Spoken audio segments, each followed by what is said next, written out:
Hello guys, welcome once again. In the last video I have shown you how to populate a combo box with the database values using your Visual Basic Windows Form application. Now in this video I want to show you how to populate the corresponding value to a index or the value selected in the combo box in these text boxes.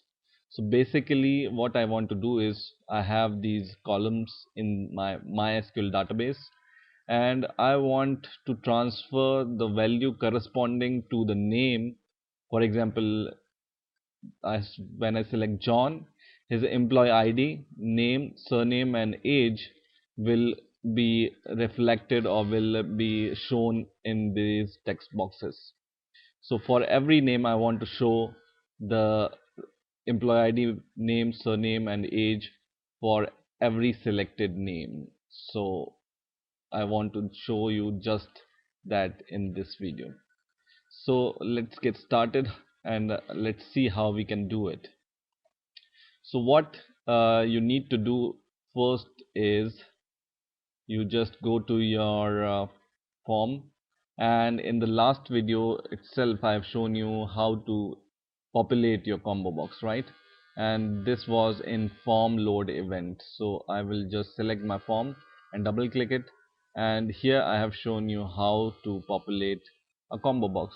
So I'm going to use this code once again because it's just a skeleton of the code which I'm going to use for this video also. So what I'm going to do next is I will select my combo box and double click it, and this will lead to an event called combo box selected index change event. So when you change the index of the combo box, then what you want to do is you want to populate your text boxes with the corresponding values, right? So here in the combo box one selected index change event, I have pasted all the code which I have written in the last video. So go and see the last video and copy and paste the same code, or otherwise you can pause the video and copy the code from here, from top to bottom, this code. Okay, and now what I want to do is I want to change this query here, because this all will remain the same, and I have been uh, showing you or explaining you what these this code do and what this try catch block do in the last few videos, right? So I'm going to go to this query string, and I want to change the query to get the value with the corresponding selected value in the combo box. So this query now will be select star or has asterisk from your database name, which is my database name, which is database dot the table name, which is the name of my table, which is edata, and then just write after that where name. Why I'm choosing name? Because in my combo box I have populated names in my combo box, right? So let me show you once again. These are all the list of names which is populated in the combo box, right? So this comes from the name column in my database, this one. That's why I have written names here. Okay, so select star from database.edata where name is equal to single quote in between, double quotation in between this and sign, and in here just write the name of your combo box, which is combo box 1, which I have shown you in the last video. So this is the name of my combo box 1, right? So just write the name of your combo box 1 dot text. Okay, and this is your query. So your query now is select star from database dot your table name, where name is equal to, which is the column name which I populate the combo box with, and then single quote, double quote, and just write this. Okay, and now the command will remain same, so I'm not going to change this. Reader will also remain same, and what I'm going to change here is, now I want to take the values of the employee ID, name, surname, and age corresponding to the value I select in the combo box, and populate my text boxes, all these text boxes, right? So I will go into my while loop, which I have while reader.read. This reader is this variable here, and in my while loop, what I will write here is, so I will write the name of my text box for all the text boxes one by one. So the text box EID, which is the name of my first text box, right? And the second text box name is name.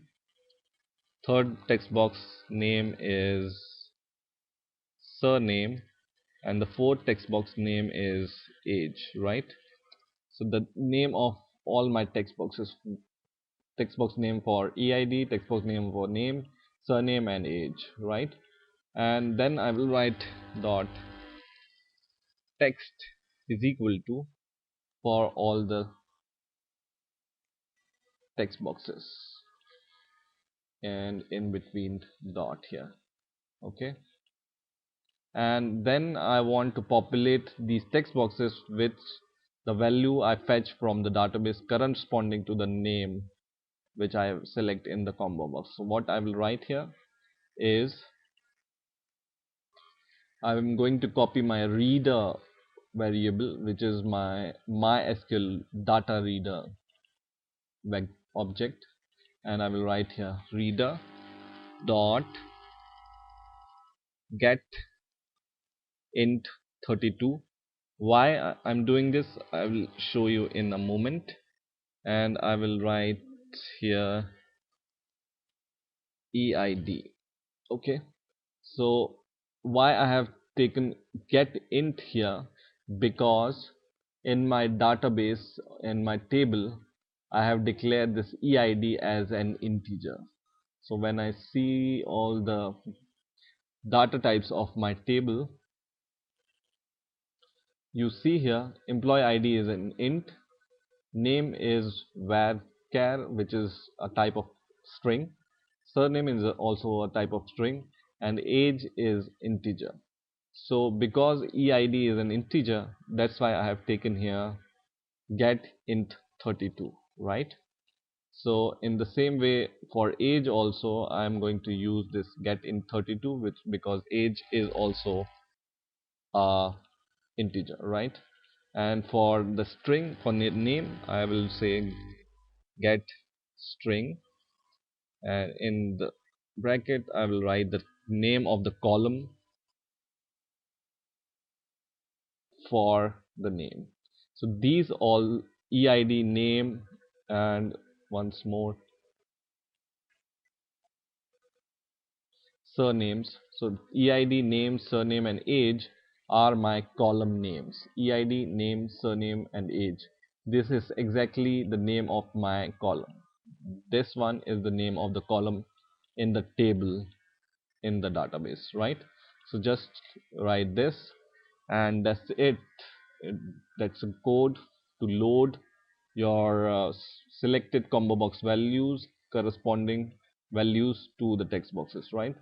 So if you want, you can pause the video and just copy this, and now I'm going to run the program, and I will give my username and password, and my values are populated, which are names from the database, and when I select any name, the corresponding value should come here, right? So I will select John, and the corresponding value to John, which are employee ID 1, surname is Bell, and age is 27 is shown here. Some other name, Mark, employee ID is, what is the employee ID of Mark? This one. So employee ID 7 and the surname is Gill, age is 55, and like this, right? And if your database or column which you populate here contains two similar names, then this text box will show the later values, right? So for example, I have Mark here and Mark here, two similar names. Then my text box will show the last value of the name find, right? Otherwise, if it's a unique name, then it will show the corresponding value. Carl, employee ID 8, and the surname and the age, right? So in this way you can show the corresponding value chosen from the combo box in your text boxes. I hope you have enjoyed this video. Please rate, comment and subscribe, and bye for now.